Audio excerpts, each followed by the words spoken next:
당신 유괴범이야. 내 아들 후쳐다가 20년 동안 공사판 앵벌이 시킨 파렴치한 범죄자라고.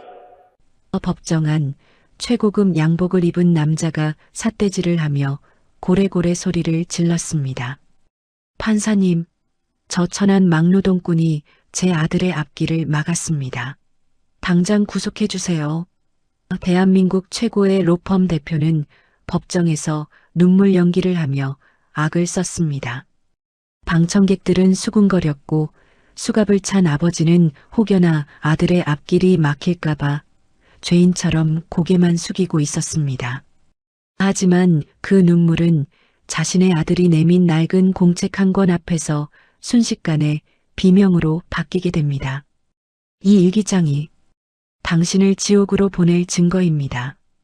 20년 전 폭설 속에 버려진 진실이 이제야 세상 밖으로 나옵니다. 이야기 시작 전에 구독과 좋아요 해주시면 더 흥미진진한 이야기로 찾아올게요. 오늘의 사연 지금 시작합니다. 강원도 깊은 산골, 뼛속까지 시리게 만드는 칼바람이 불어오는 날이었습니다. 사법고시 2차 시험을 딱 100일 앞둔 민석이 낡은 배낭을 메고 산길을 오르고 있었습니다. 눈발이 하나둘 날리기 시작하더니 금세 앞이 보이지 않을 정도로 거세졌습니다. 민석이 입김을 호흡 불며 암자 마당에 들어서서 스님을 향해 고개를 숙였습니다. 민석이 잔뜩 쉰 목소리로 스님에게 말했습니다. 스님, 저 왔습니다. 이번이 정말 마지막입니다. 이번에도 안 되면 저 그냥 산에서 안 내려갈랍니다. 스님이 합장을 하며 걱정스러운 눈빛으로 대답했습니다. 처사님, 눈이 심상치 않습니다. 먹을 건 챙겨왔습니까? 민석이 배낭을 두드리며 씩씩하게 대답했습니다.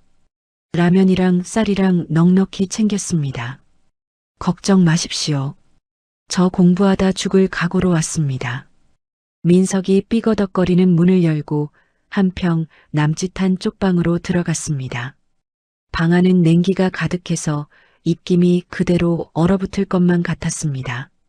민석이 짐을 풀고 책상 위에 두꺼운 법학책들을 성벽처럼 쌓아 올렸습니다. 가방 깊숙한 곳에서 민법 총칙 책을 꺼내 책상 한가운데에 놓으며 비장한 표정을 지었습니다. 민석이 책을 어루만지며 중얼거렸습니다. 민법 총칙아, 너랑 나랑 10년이다. 이제 그만 헤어지자. 이번엔 제발 내 머릿속에 쏙쏙 좀 들어와라. 응? 민석이 신문지를 물에 적셔 문틈에 꼼꼼하게 발랐습니다. 황소바람이 들어오지 않게 막으려는 것이었지만 밖에서 들려오는 바람 소리는 점점 더 사나워졌습니다. 밤이 깊어지자 밖은 온통 하얀 눈 세상으로 변해버렸습니다. 민석이 책상 앞에 앉아 머리띠를 질끈 동여매고 책을 펼쳤습니다. 민석이 볼펜을 딱딱거리며 소리내어 읽기 시작했습니다. 제1조 민사에 관하여 법률의 규정이 없으면 관습법에 의하고 관습법이 없으면 조리에 의한다. 조리에 의한다. 아, 춥다. 민석이 몸을 부르르 떨며 잠바 지퍼를 목까지 올렸습니다. 그때였습니다. 바람 소리에 섞여 어딘가에서 희미한 소리가 들려왔습니다. 처음에는 고양이 울음소리인가 싶었습니다. 민석이 귀마개를 더 꽉 눌렀으며 고개를 저었습니다. 민석이 책상을 주먹으로 치며 소리쳤습니다. 집중하자, 강민석. 지금 고양이 소리에 신경 쓸 때가 아니야. 여기서 떨어지면 넌 평생 막노동판이야. 하지만 소리는 멈추지 않았습니다. 오히려 바람이 잦아들 때마다 더 애처롭고 가늘게 이어졌습니다. 그것은 분명 짐승의 소리가 아니었습니다. 민석이 책을 덮고 벌떡 일어났습니다. 민석이 문고리를 잡으며 혼잣말을 했습니다. 아니지, 아니겠지. 이 눈보라치는 산속에 사람이 있을 리가 없잖아. 내가 헛것을 듣나 보다. 너무 긴장해서 그래. 민석이 문을 확 열어젖혔습니다. 차가운 눈보라가 민석의 얼굴을 사정없이 때렸습니다. 랜턴 하나를 들고 마당으로 나간 민석이 눈을 가늘게 뜨고 이곳저곳을 비췄습니다. 암자 입구 쪽 앙상한 나무 덤불 아래 무언가가 눈에 덮여 있었습니다. 민석이 눈을 헤치고 그쪽으로 다가갔습니다. 가까이 다가간 민석의 눈이 휘둥그레졌습니다. 민석이 비명을 지르듯 외쳤습니다. 이게 뭐야? 세상에 사람 아니야? 얇은 겉사계 하나에 쌓인 작은 아기가 눈구덩이 속에 파묻혀 있었습니다. 아기의 얼굴은 이미 파랗게 질려 있었고 울음소리는 끊어질 듯 미약했습니다. 민석이 주변을 두리번거렸지만 눈이 너무 많이 와서 발자국 하나 찾을 수 없었습니다. 누군가 이 핏덩이를 버리고 간 것이 분명했습니다. 민석이 아기를 안아올리며 소리쳤습니다. 어떤 천벌받을 놈이 애를 여기다 버려. 이봐요. 누구 없어요? 대답 없는 산메아리만 돌아왔습니다. 민석이 아기를 품에 안고 미친 듯이 방으로 뛰어들어왔습니다. 방 안으로 들어왔지만 상황은 나아지지 않았습니다. 아무리 문틈을 막아도 냉골 같은 방의 온도는 오르지 않았습니다. 민석이 덮고 있던 솜니부를 가져와 아기를 겹겹이 감쌌습니다. 아기의 손발은 얼음장처럼 차가웠고 입술은 보라색으로 변해 숨을 헐떡이고 있었습니다. 민석이 아기의 손을 비비며 울먹였습니다. 아가야, 정신 차려. 눈 좀 떠봐. 죽으면 안 돼. 제발. 민석이 자신의 입김을 아기의 얼굴에 불어넣으며 마른 수건으로 아기의 몸을 문질렀습니다. 하지만 아기의 몸은 점점 굳어만 갔습니다. 이대로라면 아기가 얼어 죽는 것은 시간 문제였습니다. 불이 필요했습니다. 아주 뜨거운 불이. 민석이 아궁이 쪽으로 기어가 성냥을 그었습니다. 하지만 스님이 모아둔 장작들은 습기를 머금어 연기만 날 뿐 불이 붙지 않았습니다. 민석이 머리를 감싸쥐며 괴로워했습니다. 젠장, 왜 불이 안 붙는 거야? 이러다 애 죽겠네. 뭐라도 태워야 해. 뭐라도.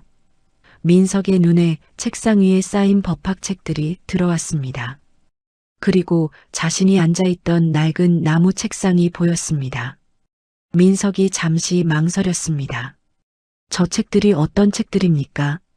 지난 10년 동안 민석의 청춘을 다 바친 밥보다 더 아끼던 보물들이었습니다.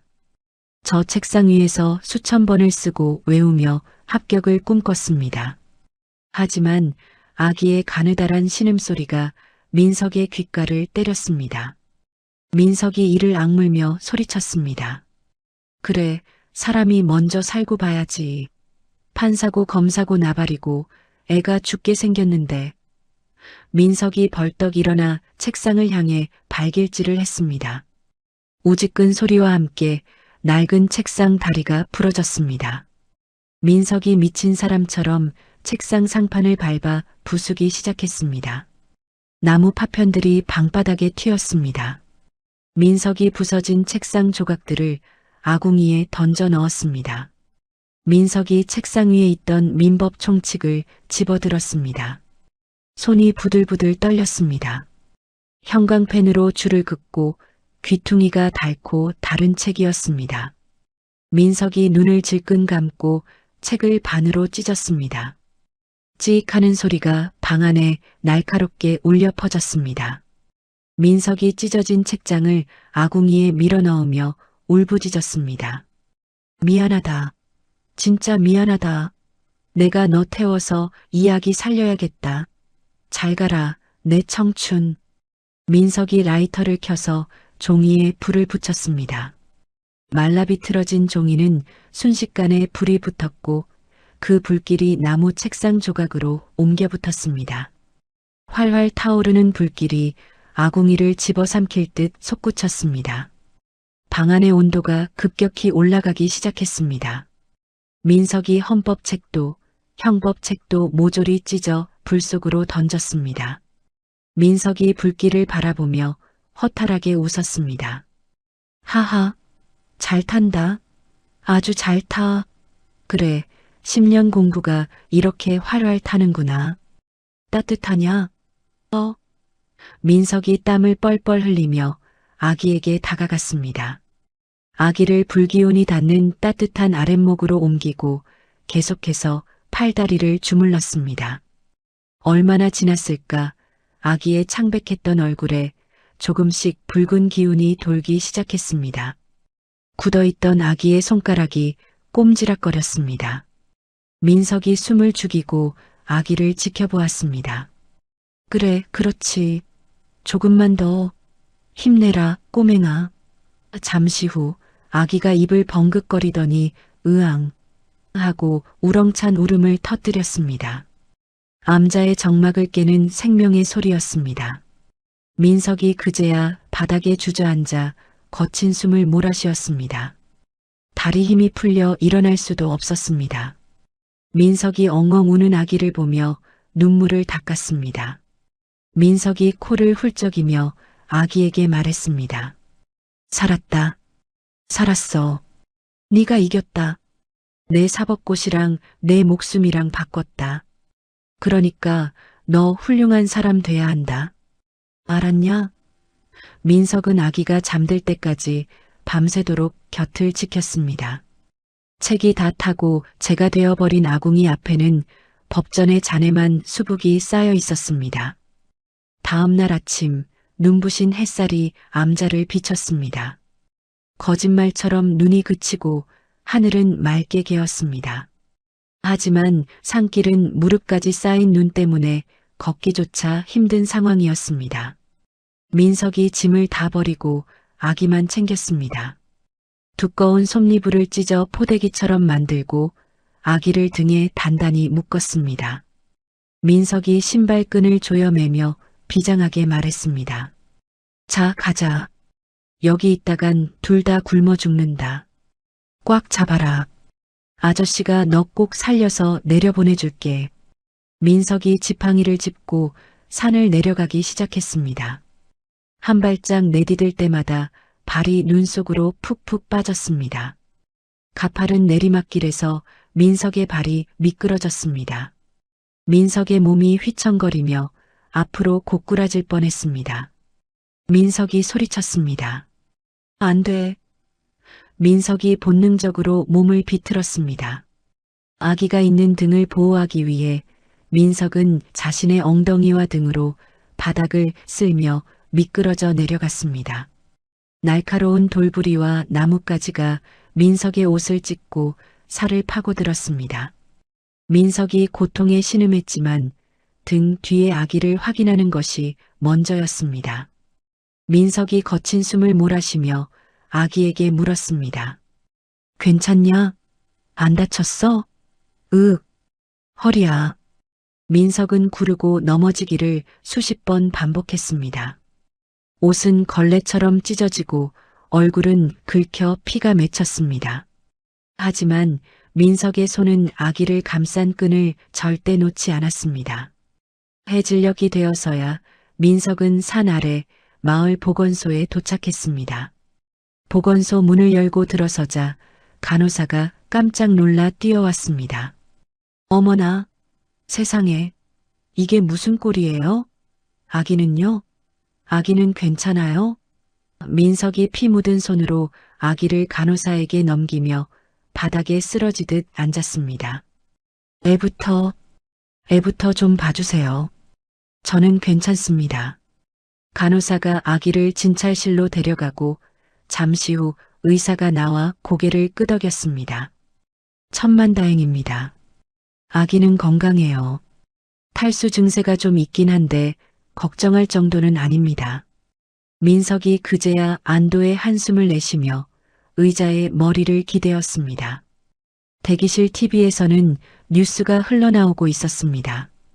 아나운서가 심각한 표정으로 뉴스를 전했습니다. 최근 경제 한파와 함께 영아 유기 사건이 급증하고 있어 사회적 문제가 되고 있습니다. 오늘 강원도에서도 간호사가 따뜻한 물을 건네며 민석에게 물었습니다. 경찰에 신고는 하셨어요? 아이 부모를 찾아야 할 텐데. 요즘 세상이 참 무섭네요. 어떻게 핏덩이를 산에다 버릴 수가 있죠? 민석이 물컵을 쥐고 잠시 생각에 잠겼습니다. 어젯밤 책을 태우며 느꼈던 그 뜨거움, 그리고 눈길을 구르며 등 뒤에서 느껴지던 아기의 심장 소리. 그것은 단순히 불쌍한 생명을 구한 것을 넘어선 어떤 운명 같은 것이었습니다. 민석이 자리에서 일어나 진찰실로 들어갔습니다. 아기는 곤히 잠들어 있었습니다. 민석이 조심스럽게 아기의 작은 손을 잡았습니다. 아기가 잠결에 민석의 새끼손가락을 꽉 쥐었습니다. 그 힘이 어찌나 센지 민석의 가슴이 찌릿했습니다. 간호사가 수화기를 들며 말했습니다. 지금 파출소에 연락할게요. 잠시만요. 민석이 다급하게 간호사의 손을 잡았습니다. 민석의 눈빛이 흔들리다가 이내 단단하게 굳어졌습니다. 민석이 간호사를 똑바로 쳐다보며 말했습니다. 신고하지 마세요. 간호사가 눈을 동그랗게 뜨고 되물었습니다. 네? 그게 무슨 말씀이세요? 그럼 이 아이를 어쩌시려고요? 민석이 잠든 아기를 바라보며 나지막하게 하지만 힘주어 말했습니다. 제가 키우겠습니다. 이 녀석 제가 살렸습니다. 제 책 다 태워서 제 인생이랑 바꿔서 살려낸 놈입니다. 그러니까 제가 책임집니다. 간호사가 당황하며 말렸습니다. 아니, 그게 무슨 말씀이세요? 총각이신 것 같은데 핏줄도 아닌 애를 어떻게 키워요? 그거 보통 일 아니에요. 민석이 아기를 안아 올렸습니다. 아기가 민석의 품 안으로 파고들었습니다. 민석이 아기의 등을 토닥이며 말했습니다. 핏줄이 뭐 중요합니까? 죽어가던 거 내가 살렸으면 내 자식이지. 이름은 도윤이로 하겠습니다. 강도윤, 길도자의 윤택할 윤. 내 인생은 시궁창이어도 너는 윤택한 길만 걸어라. 민석이 주머니에서 꼬깃꼬깃한 지폐 몇 장을 꺼내 치료비를 계산했습니다. 그리고 아기를 안고 보건소 문을 나섰습니다. 서울로 가는 버스에 몸을 실은 민석이 창밖을 바라보았습니다. 눈 덮인 산이 멀어지고 있었습니다. 민석이 품에 안긴 아기에게 속삭였습니다. 도윤아, 들리냐? 이제부터 내가 내 아빠다. 법전은 다 태워먹었지만 아빠가 너 굶기지는 않을게. 우리 서울 가서 잘 살아보자. 알았지? 버스가 덜컹거렸지만 민석의 품에 안긴 도윤은 세상 모르고 편안하게 잠들어 있었습니다. 그렇게 고시생 강민석의 인생 이막이, 아니 아빠 강민석의 인생이 시작되고 있었습니다. 서울 관악구 신림동, 다닥다닥 붙은 고시원 건물들 꼭대기에 위태롭게 얹혀있는 파란색 판넬집이 보였습니다. 민석이 갓난아기 도윤을 아기띠로 앞으로 안고 낑낑대며 가파른 계단을 오르고 있었습니다. 한 손에는 재활용 쓰레기장에서 주워온 스티로폼 박스가, 다른 한 손에는 커다란 비닐봉지가 들려 있었습니다. 민석이 옥상에 도착해 거친 숨을 몰아쉬며 도윤의 얼굴을 확인했습니다. 민석이 땀을 닦으며 도윤에게 말했습니다. 도윤아, 다 왔다. 여기가 우리 집이야. 뷰가 끝내주지. 63빌딩도 보여. 마음만 먹으면 보인다고. 민석이 삐걱거리는 문을 열고 방 안으로 들어갔습니다. 방은 성인 남자 2명이 누우면 꽉 찰 정도로 좁았고 우풍이 심해 밖이나 다를 바 없이 서늘했습니다. 민석이 바닥에 스티로폼 박스를 깔고 그 위에 이불을 도톰하게 깔았습니다. 그리고 창문에는 뽁뽁이를 2중 3중으로 붙여 바람 구멍을 막았습니다. 민석이 도윤을 이불 위에 눕히며 흐뭇하게 웃었습니다. 자, 여기가 내 자리다. 아빠가 바닥에서 냉기 안 올라오게 공사 다 해놨어. 푹신하지? 민석의 옥탑방 생활은 전쟁터나 다름없었습니다. 새벽 4시가 되면 민석은 어김없이 일어났습니다. 우유 배달을 가야 했기 때문입니다. 하지만 혼자 남겨질 도윤이 걱정이었습니다. 민석이 믹스커피 한 박스를 들고 살금살금 계단을 내려가 주인집 문을 두드렸습니다. 주인집 할머니가 부스스한 머리로 문을 열며 짜증을 냈습니다. 아니, 총각, 지금 몇 시인데 남의 집 문을 두드려? 잠다 깨게. 민석이 허리를 90도로 굽히며 비굴하게 웃었습니다. 할머니, 죄송합니다. 정말 죄송합니다. 제가 우유 배달 딱 1시간만 하고 올 건데 우리 도윤이 좀 봐주시면 안 될까요? 제가 커피 사왔습니다. 할머니 좋아하시는 모카 골드로요. 할머니가 커피 박스를 힐끗 보더니 혀를 차며 문을 활짝 열었습니다. 에잉 쯧쯧.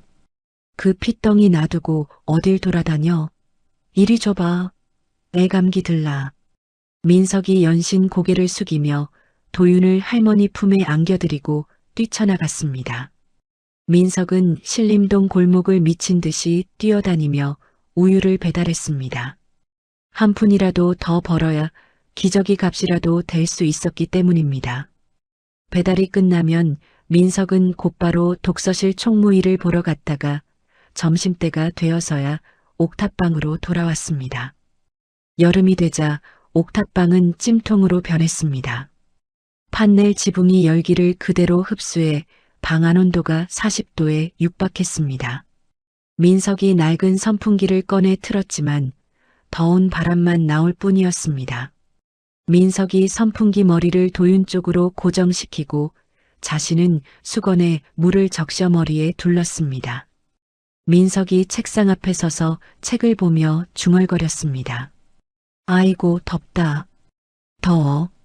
도윤아, 너는 시원하냐? 아빠는 지금 사우나 온 것 같아서 아주 좋다. 민석은 졸음을 쫓기 위해 그리고 도윤을 달래기 위해 일어서서 공부를 했습니다. 도윤을 앞으로 안고 엉덩이를 토닥이며 판례를 읽어주는 것이 일상이 되었습니다. 도윤이 칭얼거리기 시작하자 민석이 리듬을 타며 형법 판례를 읊었습니다. 민석이 랩을 하듯 흥얼거렸습니다. 형법 제20조 정당행위, 법령에 의한 행위 또는 업무로 인한 행위, 기타 사회상규에 위배되지 아니하는 행위는 벌하지 아니한다. 요 베이비. 도윤이 민석의 목소리에 반응하며 까르르 웃었습니다. 그 웃음소리에 민석은 흐르는 땀을 닦으며 덩달아 웃음을 터뜨렸습니다. 어느 날 밤 도윤이 배앓이를 하는지 자지러지게 울기 시작했습니다. 민석이 당황해서 배를 문질러주고 안아주어도 울음은 그치지 않았습니다. 그때 쾅쾅쾅 하고 철문 두드리는 소리가 들렸습니다. 주인집 할머니가 씩씩거리며 들이닥쳤습니다. 아이고 시끄러워. 총각, 애를 잡나? 왜 이렇게 울려? 동네 사람들 다 깨우겠네. 민석이 울상인 얼굴로 도윤을 안고 안절부절 못했습니다. 할머니, 죄송해요. 애가 배가 아픈가 봐요. 달래도 안 그치네요. 죄송합니다. 할머니가 방 안을 휘 둘러보았습니다. 먹다 남은 컵라면 용기, 널려있는 기저귀, 그리고 땀에 젖은 민석의 러닝셔츠. 할머니의 표정이 묘하게 일그러지더니 성큼성큼 들어와 민석에게서 도윤을 낚아채듯 안았습니다. 할머니가 능숙하게 도윤의 등을 쓸어내리며 타박했습니다. 애아비가 돼서 애속도 몰라. 쯧쯧. 배에 가스가 찼구먼. 비켜봐. 할머니가 등을 두드리자 도윤이 꺼억하고 트림을 하더니 거짓말처럼 울음을 멈추고 잠이 들었습니다. 민석이 입을 다물지 못하고 감탄했습니다. 민석이 엄지손가락을 치켜 세우며 말했습니다. 와, 할머니 대박입니다. 진짜 명이시네요. 감사합니다. 할머니가 콧방귀를 뀌며 민석을 흘겨보았습니다. 밥은 먹고 하냐? 꼴이 이게 뭐야? 뼈만 남아서는. 할머니가 밖으로 나가더니 잠시 후 김치통과 쌀포대를 들고 다시 들어왔습니다. 툭 하고 방바닥에 내려놓은 할머니가 퉁명스럽게 말했습니다. 먹고 살자고 하는 짓인데 밥은 챙겨 먹어. 그리고 애 엄마 없다고 기죽지 말고. 남자가 줏대가 있어야지. 민석이 울컥해서 코끝이 찡해졌습니다. 할머니, 감사합니다. 제가 꼭 합격해서 호강시켜 드릴게요. 시끄러워. 공부나 해. 할머니는 쾅 하고 문을 닫고 나갔지만 문 밖에 두고 간 따뜻한 찐 옥수수 냄새가 방 안으로 솔솔 들어왔습니다. 시간은 흘러 도윤이 아장아장 걷기 시작했습니다. 민석의 통장 잔고는 바닥을 보이기 시작했습니다. 기저귀 값이며 분유 값이며 들어갈 돈은 많은데 공부 시간 때문에 일을 더 늘릴 수도 없었습니다. 결국 민석은 결단을 내려야 했습니다. 민석이 책장에 꽂힌 전공 서적들을 하나씩 꺼냈습니다. 손때 묻은 민사소송법, 상법, 행정법 전집들이었습니다. 민석이 책을 가방에 담으며 한숨을 쉬었습니다. 미안하다 얘들아. 너희가 희생해야 도윤이 밥을 먹인다. 나중에 돈 많이 벌어서 다시 찾아줄게. 민석이 책이 가득 든 가방을 메고 헌책방으로 향했습니다. 책방 주인이 책 상태를 살피더니 지폐 몇 장을 건넸습니다. 생각보다 너무 적은 금액이었습니다. 민석이 돈을 받아들고 나오며 씁쓸한 표정을 지었습니다. 그때 헌책방 유리창에 비친 자신의 모습이 보였습니다. 늘어난 티셔츠에 슬리퍼를 신은 초라한 고시생. 하지만 민석은 고개를 저으며 씩씩하게 슈퍼로 들어갔습니다. 그리고 도윤이 제일 좋아하는 소시지와 영양제를 샀습니다. 집으로 돌아온 민석이 도윤을 무릎에 앉히고 책을 폈습니다. 책이 몇 권 남지 않아 책장이 휑했습니다. 민석이 도윤의 머리를 쓰다듬으며 말했습니다. 도윤아, 이제 아빠 책 별로 없다. 그러니까 네가 똑똑해져서 이 내용 다 외워버려야 해. 알았지? 3살이 된 도윤은 말이 무척 빨랐습니다. 어느 날 민석이 헌법 책을 보며 끙끙 앓고 있을 때였습니다. 아, 헌법 제10조가 뭐였더라. 모든 국민은 인간으로서의 존엄과 가치를 가지며. 옆에서 블록 장난감을 가지고 놀던 도윤이 고개를 들더니 또박또박 말했습니다. 행복을 추구할 권리를 가진다. 민석이 깜짝 놀라 책을 떨어뜨릴 뻔했습니다. 민석이 도윤의 어깨를 잡고 물었습니다. 도윤아, 너 방금 뭐라고 했어? 다시 말해봐. 도윤이 눈을 깜빡이며 다시 말했습니다. 행복을 추구할 권리를 가진다. 아빠가 맨날 읽어줬잖아. 민석이 입을 다물지 못했습니다. 단순히 따라하는 수준이 아니었습니다. 민석이 떨리는 목소리로 다른 질문을 던졌습니다. 그럼 형법 제1조는 뭐야? 도윤이 블록을 끼우며 무심하게 대답했습니다. 범죄의 성립과 처벌은 행위시의 법률에 의한다. 민석이 비명을 지르며 도윤을 번쩍 들어올렸습니다. 으악, 천재다. 우리 아들 천재야. 세상에 이 어린 게 토씨 하나 안 틀리고 외웠어. 민석이 도윤의 볼에 뽀뽀 세례를 퍼부었습니다. 도윤아, 너는 진짜 판사 해야겠다. 아니, 대법관 해라. 아빠가 못한 거 네가 다 해. 도윤이 민석의 품에서 버둥거렸습니다. 아빠, 숨 막혀. 땀 냄새나. 민석은 아들의 성장이 그저 신기하고 대견했습니다. 가난한 옥탑방 생활이었지만 두 사람에게는 서로가 전부였고 세상이었습니다. 도윤의 초등학교 입학식 날 민석은 장롱 깊숙이 넣어두었던 10년 묵은 양복을 꺼내 입었습니다. 유행이 한참 지난 펑퍼짐한 양복이었지만 민석은 거울 앞에서 넥타이를 매며 콧노래를 불렀습니다. 운동장에서 도윤의 손을 잡은 민석이 말했습니다. 도윤아, 학교 가면 공부 열심히 해라. 아빠처럼 몸으로 때우지 말고 머리로 세상이랑 싸워. 아빠가 내 뒤에는 항상 든든하게 버티고 있을 테니까. 도윤이 민석의 거친 손을 꽉 잡으며 올려다보았습니다. 아빠, 나 나중에 크면 아빠 사무실 차려줄게. 변호사 사무실. 민석이 코끝이 찡해져서 하늘을 올려다보았습니다. 자식이 벌써부터 효도하려고 그러네. 그래, 약속했다? 변호사 사무실, 이름은 찬란으로 하자. 우리 인생 찬란하게 빛나라고. 민석과 도윤이 새끼손가락을 걸고 도장을 찍었습니다. 운동장에 망국기가 펄럭이고 민석은 낡은 구두를 신은 발로 힘차게 걸음을 옮겼습니다. 비록 판사의 꿈은 저 멀리 사라졌지만 민석의 옆에는 꿈보다 더 소중한 미래가 자라고 있었습니다. 두 부자의 뒷모습 위로 따스한 봄 햇살이 찬란하게 쏟아져 내렸습니다. 세월은 유수와 같다는 말이 딱 맞았습니다. 어느덧 20년이라는 시간이 훌쩍 흘러 신림동 옥탑방에도 많은 변화가 찾아왔습니다. 민석의 검은 머리에는 하얀 서리가 내려앉았고 허리는 굽어 파스 냄새가 가실 날이 없었습니다. 하지만 민석의 눈빛만은 20년 전보다 훨씬 더 반짝이고 있었습니다.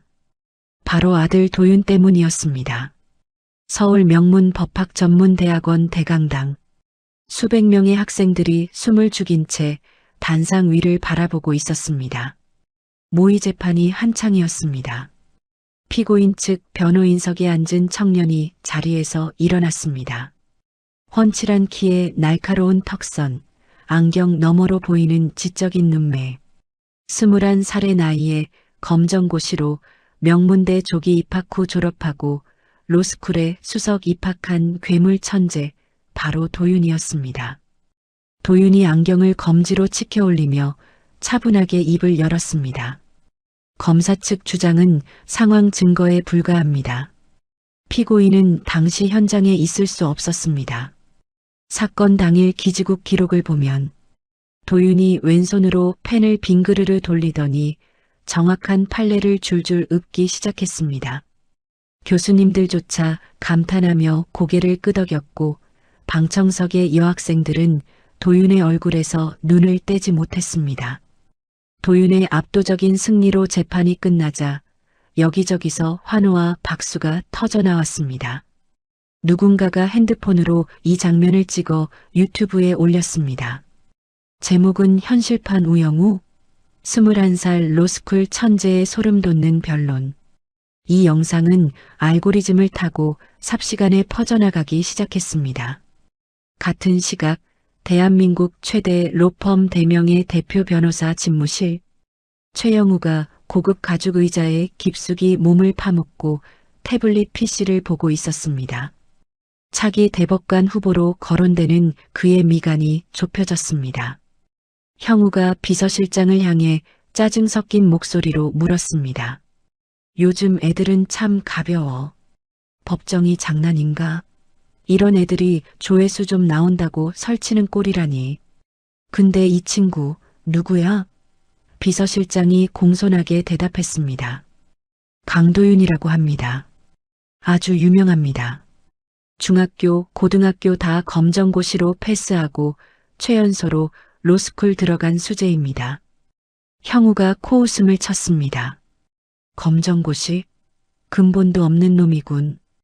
어디서 개천의 용 흉내를 내나 본데. 형우가 영상을 끄려던 찰나 화면 속 도윤의 행동이 형우의 눈을 사로잡았습니다.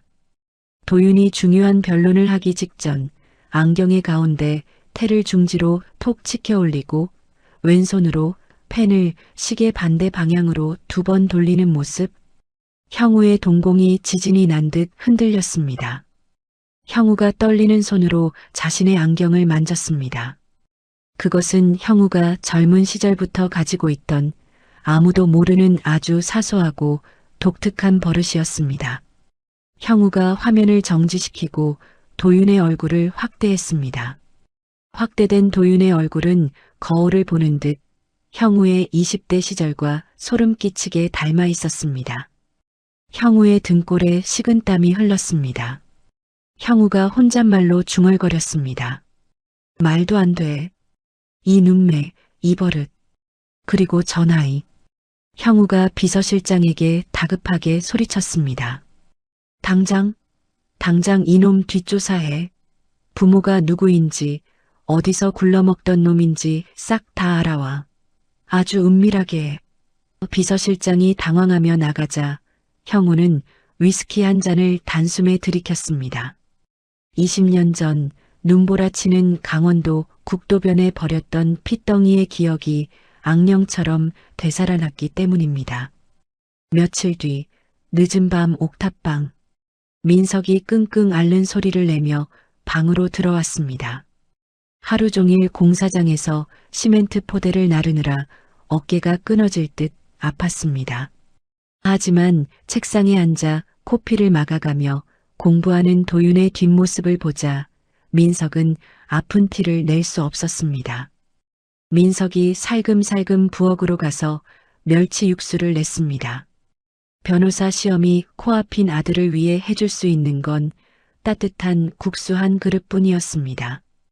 도윤이 인기척을 느끼고 돌아보며 벌떡 일어났습니다. 아빠, 언제 왔어? 전화하지. 마중 나갔을 텐데. 민석이 손을 휘저으며 웃었습니다. 됐어, 임마. 공부하느라 바쁜데 무슨 마중이야. 아빠 아직 팔팔하다. 국수 삶았으니까 얼른 앉아. 도윤이 민석의 흑투성이 작업복과 갈라진 손을 보며 가슴 아파했습니다. 도윤이 민석을 의자에 앉히고 뒤로 가서 어깨를 주무르기 시작했습니다. 돌덩이처럼 굳은 민석의 어깨 근육에 도윤의 눈시울이 붉어졌습니다. 도윤이 꾹꾹 누르며 말했습니다. 아빠, 이번에 시험만 끝나면 공사판 당장 그만둬. 내가 로펌 들어가면 연봉 빵빵하게 받으니까 아빠는 이제 집에서 발 닦고 드라마나 봐. 민석이 짐짓 큰 소리를 쳤습니다. 이놈이 김칫국부터 마시네. 야, 아빠는 네가 벌어주는 돈으로 만족 못한다. 나중에 내 이름으로 된 빌딩 하나 사주면 그때 은퇴할 거야. 강민석 빌딩 딱 박아서. 도윤이 피식 웃으며 민석의 목을 끌어안았습니다. 알았어. 빌딩이 뭐야. 내가 아빠 이름으로 된 재단도 만들어줄게. 조금만 기다려. 민석은 도윤의 체온을 느끼며 눈물을 삼켰습니다. 피 한 방울 섞이지 않았지만 이 아이는 민석의 심장이나 다름없었습니다. 하지만 옥탑방의 따뜻한 풍경과는 달리 밖에서는 검은 그림자가 조여오고 있었습니다.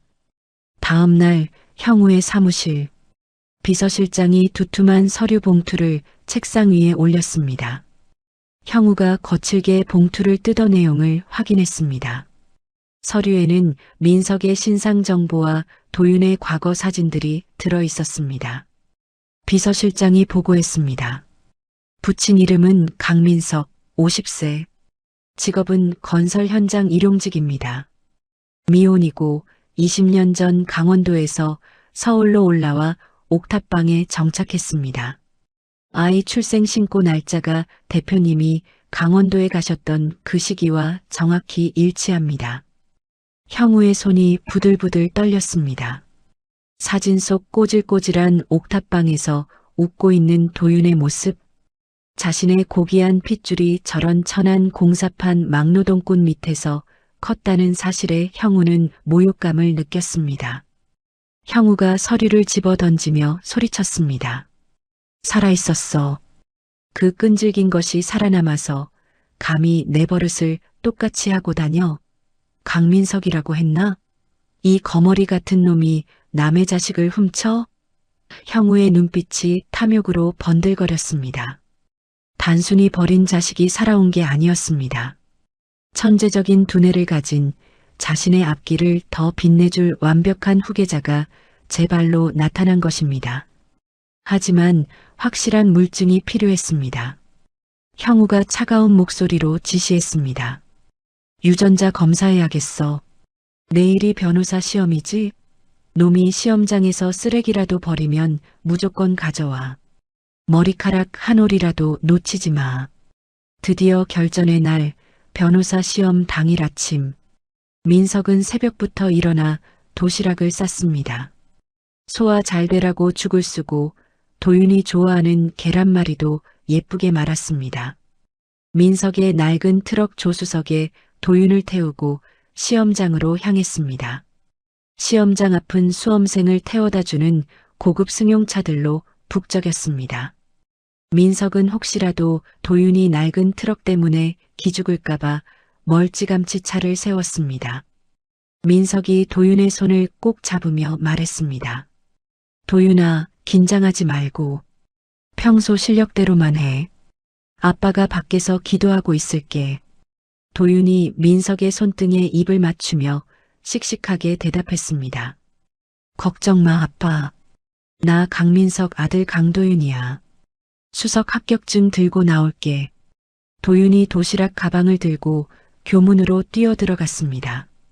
민석은 도윤의 뒷모습이 보이지 않을 때까지 자리를 뜨지 못하고 두 손을 모아 간절히 기도했습니다. 시험 시간 내내 도윤은 신들린 듯 답안지를 작성했습니다. 민석이 어릴 때부터 자장가처럼 읽어주던 판례들이 머릿속에서 파노라마처럼 펼쳐졌습니다. 펜을 돌리는 도윤의 손가락은 멈춤이 없었습니다. 쉬는 시간 도윤이 복도 정수기에서 물을 마시고 빈 생수병을 쓰레기통에 버렸습니다.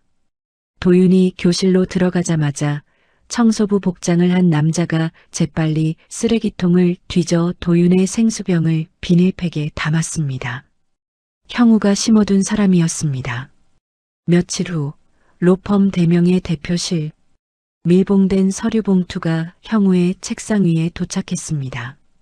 유전자 검사 결과 보고서라는 글자가 선명했습니다. 형우가 침을 꿀꺽 삼키며 봉투를 뜯었습니다. 종이를 꺼내 마지막 장을 확인하는 형우의 입꼬리가 귀에 걸릴 듯 찢어졌습니다. 형우가 미친 사람처럼 웃음을 터뜨렸습니다. 하하, 역시 내 핏줄이야. 99.9%. 그 막노동꾼 피가 섞였을 리가 없지. 그렇고 말고. 형우가 자리에서 일어나 창밖을 내려다보았습니다. 저 아래 세상이 개미처럼 작아 보였습니다. 형우의 머릿속에는 이미 도윤을 이용해 자신의 권력을 더욱 공고히 할 계획이 완성되어 가고 있었습니다. 하지만 그 계획 속에 민석의 자리는 없었습니다. 아니, 없어야만 했습니다. 형우가 인터폰을 눌러 비릿하게 명령했습니다. 비서실장, 작업 시작해. 내 아들을 찾아와야지. 유괴범한테서 구출해야 하지 않겠어? 그 시각 아무것도 모르는 민석과 도윤은 옥탑방 평상에 앉아 삼겹살을 굽고 있었습니다. 시험이 끝난 홀가분함에 도윤이 민석에게 쌈을 싸주며 행복하게 웃고 있었습니다. 그 웃음이 곧 산산조각 날 것이라고는 꿈에도 생각하지 못한 채 옥탑방의 밤은 폭풍 전야처럼 고요하고 평화롭게 깊어가고 있었습니다. 운명의 변호사 시험 합격자 발표 당일 저녁이 되었습니다. 신림동 옥탑방에는 숨막히는 긴장감이 감돌았습니다. 낡은 선풍기만이 덜덜거리는 소리를 내며 돌아가고 있었고 민석과 도윤은 작은 노트북 화면 앞에 나란히 앉아 있었습니다. 민석은 차마 화면을 보지 못하고 두 손으로 얼굴을 가린 채 고개를 숙이고 있었습니다. 민석이 떨리는 목소리로 중얼거렸습니다. 도윤아, 눌렀냐? 아빠는 못 보겠다. 심장이 터질 것 같아서 못 보겠어. 네가 보고 말해줘. 도윤이 마우스를 쥔 손에 힘을 주며 침착하게 말했습니다. 아빠, 진정해. 나 강도윤이야. 떨지 마. 이제 누른다. 도윤이 확인 버튼을 클릭했습니다. 화면에 로딩 표시가 빙글빙글 돌더니 곧이어 합격자 명단과 성적표가 팝업 창으로 떴습니다. 도윤이 화면을 확인하고 조용히 미소를 지었습니다. 하지만 민석은 여전히 고개를 들지 못한 채 발만 동동 구르고 있었습니다. 도윤이 민석의 어깨를 감싸며 부드럽게 말했습니다. 아빠, 눈 떠봐. 좋은 소식이야. 민석이 손가락 사이로 실눈을 뜨고 화면을 쳐다보았습니다. 수석 합격이라는 네 글자가 민석의 눈에 꽂혔습니다. 순간 정적이 흘렀습니다. 그리고 1초 뒤 옥탑방이 떠나갈 듯한 함성이 터져 나왔습니다. 민석이 자리를 박차고 일어나며 괴성을 질렀습니다. 으악, 합격이다. 우리 아들이 해냈다. 그것도 수석이란다. 1등이다, 1등. 민석이 도윤을 와락 껴안고 옥상 마당으로 뛰쳐나갔습니다. 도윤을 번쩍 들어 올려 빙글빙글 돌리며 춤을 추기 시작했습니다. 민석의 눈에서 참았던 눈물이 댐이 무너지듯 쏟아져 내렸습니다. 민석이 하늘을 향해 주먹을 쥐고 소리쳤습니다. 세상 사람들아, 내 아들이 변호사 됐다. 공사판 잡부 아들이 1등 먹었다고. 다들 봤냐? 도윤도 민석의 목을 끌어안고 함께 웃었습니다. 아빠 어지러워. 그만해. 나 떨어지겠어. 그때 아래층에서 주인집 할머니가 빗자루를 들고 올라왔습니다. 아니, 이 양반들이 미쳤나? 밤중에 무슨 고성방가야. 민석이 할머니에게 달려가 넙죽절을 했습니다. 할머니, 우리 도윤이 변호사 됐습니다.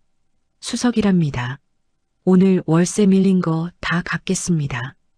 할머니가 빗자루를 내리며 눈을 동그랗게 떴습니다. 뭐, 정말이야? 아이고 세상에. 그 핏덩이가 정말 용이 됐네. 용이 됐어.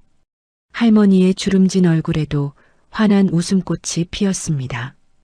그날 밤 옥탑방 평상에서는 조촐하지만 세상에서 가장 화려한 파티가 열렸습니다. 휴대용 가스버너 위에서 삼겹살이 지글지글 익어가고 할머니가 가져온 묵은지와 민석이 사온 소주가 상을 채웠습니다. 민석이 상추쌈을 크게 싸서 도윤의 입에 넣어주며 말했습니다. 먹어라. 많이 먹어. 이게 아빠가 줄 수 있는 최고의 선물이다. 이제 너는 비싼 것만 먹고 살아라. 도윤이 볼이 미어지도록 쌈을 받아 먹으며 오물거렸습니다. 무슨 소리야? 나는 아빠랑 여기서 먹는 삼겹살이 제일 맛있어. 아빠도 한 잔 받아. 민석이 소주잔을 단숨에 비우고는 캬 소리를 냈습니다. 달디단 술이었습니다. 지난 20년의 고생이 이 한 잔에 씻겨 내려가는 듯 했습니다. 민석이 도윤의 손을 잡고 취한 목소리로 말했습니다. 도윤아, 고맙다. 못난 아빠 만나서 고생만 했는데 이렇게 훌륭하게 커줘서 정말 고맙다. 내 인생은 이제 여한이 없다. 도윤이 민석의 손등을 어루만지며 대답했습니다. 아빠, 이제 시작이야. 내가 아빠 호강시켜준다고 했잖아. 내일 당장 공사판 그만둬. 알았지? 다음 날 아침 도윤의 수석 합격 소식은 뉴스를 타고 전국으로 퍼져나갔습니다. 옥탑방의 기적, 막노동 아버지와 수석 아들이라는 제목의 기사가 인터넷 메인을 장식했습니다. 도윤의 휴대폰은 쉴 새 없이 울려댔습니다. 국내 내로라 하는 대형 로펌들의 스카우트 제의였습니다. 하지만 도윤은 모든 전화를 정중히 거절했습니다. 그때 발신자 번호가 찍히지 않은 전화가 걸려왔습니다. 도윤이 전화를 받았습니다. 여보세요. 강도윤입니다. 수화기 너머로 중후하고 위압적인 목소리가 들려왔습니다. 축하하네. 자네 소식 들었어. 법무법인 대명의 최영우 대표일세. 도윤의 눈썹이 꿈틀했습니다. 대한민국 법조계를 쥐락펴락하는 거물의 전화였습니다. 최영우가 말을 이었습니다. 자네를 꼭 한번 보고 싶군. 오늘 저녁 7시 S호텔 레스토랑으로 오게. 거절은 안 했으면 좋겠네. 도윤은 잠시 망설였지만 최고의 로펌 대표가 직접 연락한 의도가 궁금해 수락했습니다. 그리고 민석에게 선물하고 싶은 것이 있어 전화를 끊고 백화점으로 향했습니다. 저녁 7시 도윤은 말끔한 정장 차림으로 호텔 레스토랑에 들어섰습니다. 민석이 사준 약간 헐렁하지만 정성스레 다려진 정장이었습니다. 최영우는 창가 자리에서 와인을 흔들며 도윤을 기다리고 있었습니다. 도윤이 다가가 고개를 숙였습니다. 처음 뵙겠습니다. 강도윤입니다. 형우가 도윤을 위아래로 훑어보았습니다. 자신의 젊은 시절을 그대로 빼다 박은 외모에 형우는 속으로 감탄했습니다. 형우가 턱짓으로 앞자리를 가리켰습니다. 앉게. 실물이 훨씬 낫구먼. 웨이터가 다가와 최고급 스테이크와 와인을 서빙했습니다. 형우는 우아하게 나이프질을 하며 입을 열었습니다. 자네, 우리 로펌으로 올 생각 없나? 연봉은 업계 최고 대우를 해주지. 파트너 변호사 자리도 보장하네. 도윤이 정중하게 거절했습니다. 과분한 제안 감사합니다만 저는 아직 부족해서 큰 로펌보다는 바닥부터 배우고 싶습니다. 형우가 피식 웃으며 와인 잔을 내려놓았습니다. 바닥이라. 자니가 자라온 그 옥탑방 같은 곳 말인가? 겸손이 지나치면 오만이네. 형우가 양복 안주머니에서 서류 봉투 하나를 꺼내 테이블 위에 던지듯 올려놓았습니다. 도윤이 의아한 표정으로 봉투를 바라보았습니다. 이게 뭡니까? 형우가 냅킨으로 입을 닦으며 차갑게 말했습니다. 열어보게. 자네 인생을 바꿔줄 로또 복권이니까. 도윤이 봉투를 열어 서류를 꺼냈습니다. 도윤의 동공이 지진이 난 듯 흔들렸습니다. 숨이 턱 막혀왔습니다. 눈앞에 앉아있는 이 오만하고 차가운 남자가 자신의 생물학적 아버지라니. 형우가 도윤의 표정을 즐기며 여유롭게 말했습니다. 놀랐나? 나도 놀랐네. 20년 전에 잃어버린 내 핏줄이 이렇게 훌륭하게 커서 돌아올 줄은 몰랐거든. 강도윤, 아니 최도윤. 자네는 내 아들이야. 도윤이 떨리는 손으로 서류를 다시 봉투에 집어넣었습니다. 머릿속이 혼란스러웠지만 한 가지 생각만은 분명했습니다. 20년 전 눈보라 치는 산속에 자신을 버린 사람이 바로 이 남자라는 사실이었습니다. 도윤이 냉정을 되찾고 차분하게 말했습니다. 그래서요? 저한테 뭘 원하십니까? 형우의 표정이 살짝 굳어졌습니다. 감격해서 눈물을 흘리거나 매달릴 줄 알았던 도윤의 반응이 예상 밖이었기 때문입니다. 형우가 몸을 앞으로 숙이며 은밀하게 속삭였습니다. 간단해. 그 공사판 막노동꾼하고 인연 끊고 내 밑으로 들어와. 호적 정리하고 내 후계자 수업받아. 자네 같은 명석한 두뇌가 그런 시궁창에서 썩는 건 국가적 낭비야. 내가 자네를 대한민국 최고의 법조인으로 만들어주겠네. 막노동꾼, 시궁창.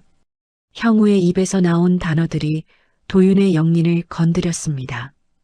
도윤의 머릿속에 지난 20년간 흙먼지를 뒤집어 쓰고 일하던 민석의 모습이 스쳐 지나갔습니다.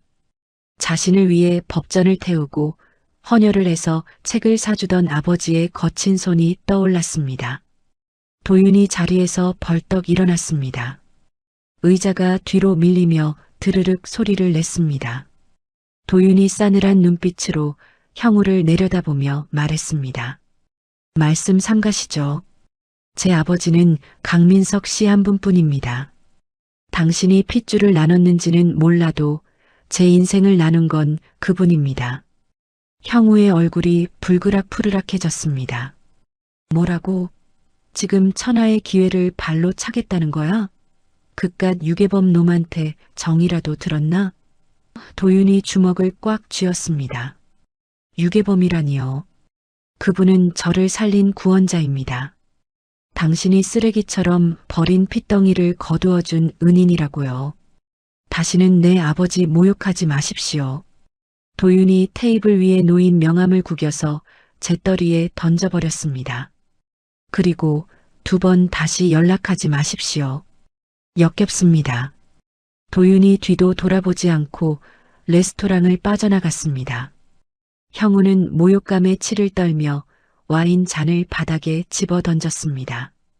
쨍그랑 소리와 함께 붉은 와인이 바닥에 핏물처럼 퍼졌습니다. 형우가 이를 갈며 비서실장에게 전화를 걸었습니다. 당장 작업 시작해. 강도윤, 저 건방진 놈이 내 발밑에 기어와서 빌게 만들어. 그리고 강민석, 그놈은 사회에서 완전히 매장시켜버려. 비서실장이 조심스럽게 물었습니다. 어떤 죄목으로 엮을까요, 대표님? 형우가 잔인하게 웃으며 내뱉었습니다. 유괴범. 남의 자식 훔쳐다가 20년 동안 앵벌이 시킨 파렴치한 유괴범. 시나리오 완벽하게 짜서 언론에 뿌려. 내일 아침 조간신문에 대문짝만하게 실어야 해. 그 시각 민석은 콧노래를 부르며 옥탑방에서 도윤을 기다리고 있었습니다. 도윤이 사온 새 양복을 입어보고 거울 앞에서 폼을 잡고 있었습니다. 그때 민석의 전화가 울렸습니다. 공사장 반장이었습니다. 민석이 반갑게 전화를 받았습니다. 예, 반장님.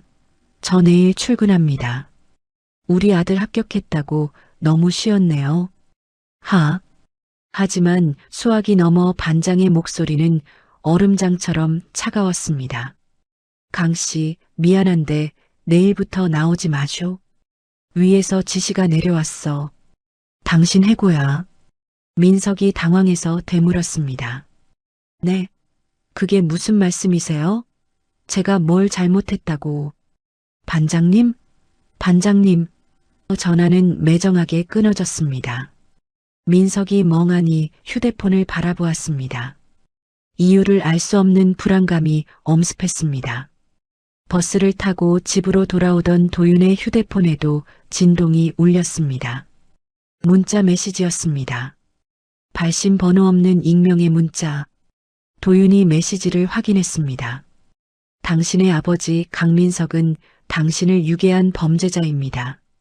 내일 아침 세상이 그 진실을 알게 될 겁니다. 도윤의 손에서 휴대폰이 미끄러져 떨어졌습니다. 버스 창밖으로 화려한 서울의 야경이 스쳐 지나갔지만 도윤의 눈에는 아무것도 들어오지 않았습니다. 다음 날 아침 신림동 옥탑방에는 따사로운 햇살이 비치고 있었습니다. 오늘은 도윤의 변호사 시험 수석 합격 인터뷰가 예정된 날이었습니다. 민석은 새벽부터 일어나 도윤이 입고 갈 와이셔츠를 다림질하고 있었습니다. 주름 하나 없이 빳빳하게 다려진 셔츠를 보며 민석은 흐뭇한 미소를 지었습니다. 평소 같았으면 공사장으로 나갔을 시간이지만 오늘은 도윤의 매니저를 자처하며 하루 휴가를 낸 참이었습니다. 민석이 콧노래를 부르며 도윤을 불렀습니다.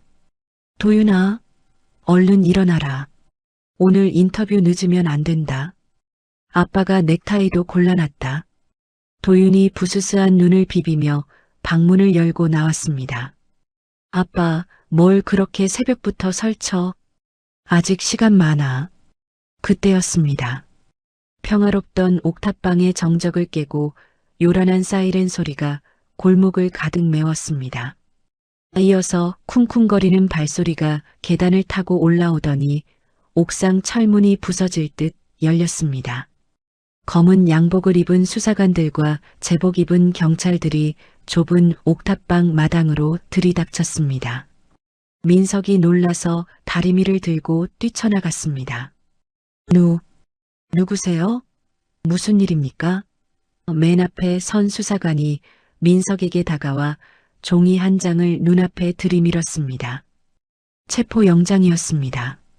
수사관이 사무적인 말투로 고지했습니다. 강민석 씨 되시죠? 당신을 미성년자 약취 및 유인, 실종아동 보호법 위반 혐의로 긴급 체포합니다. 민석이 눈을 동그랗게 뜨고 뒷걸음질 쳤습니다. 체포라니요? 유괴라니요? 제가 누굴 유괴했다고 이러십니까? 사람 잘못 보셨습니다. 수사관이 민석의 팔을 꺾어 뒤로 돌리고 수갑을 채웠습니다.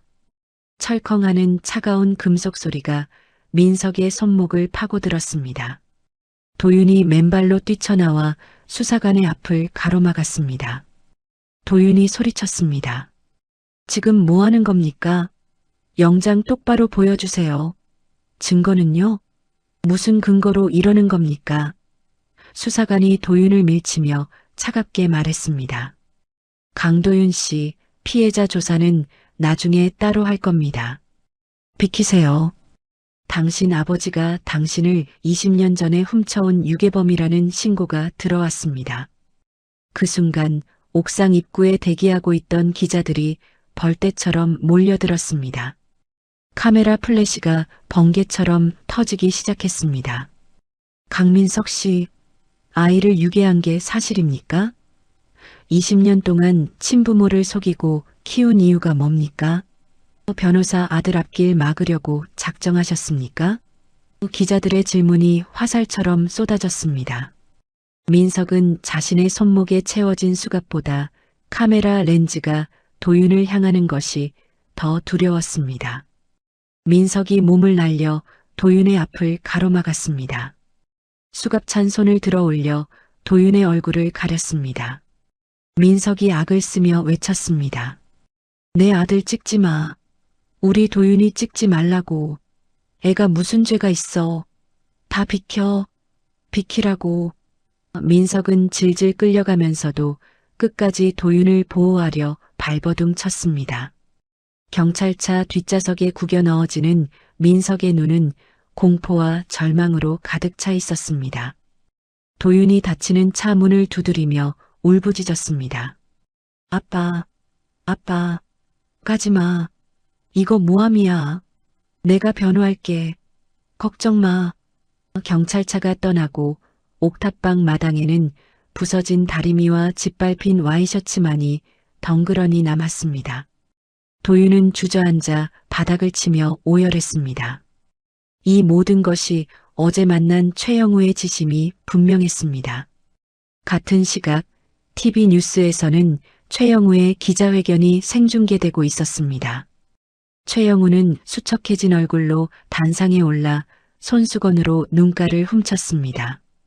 대한민국 최고의 연기력이 발휘되는 순간이었습니다. 최영우가 떨리는 목소리로 호소했습니다.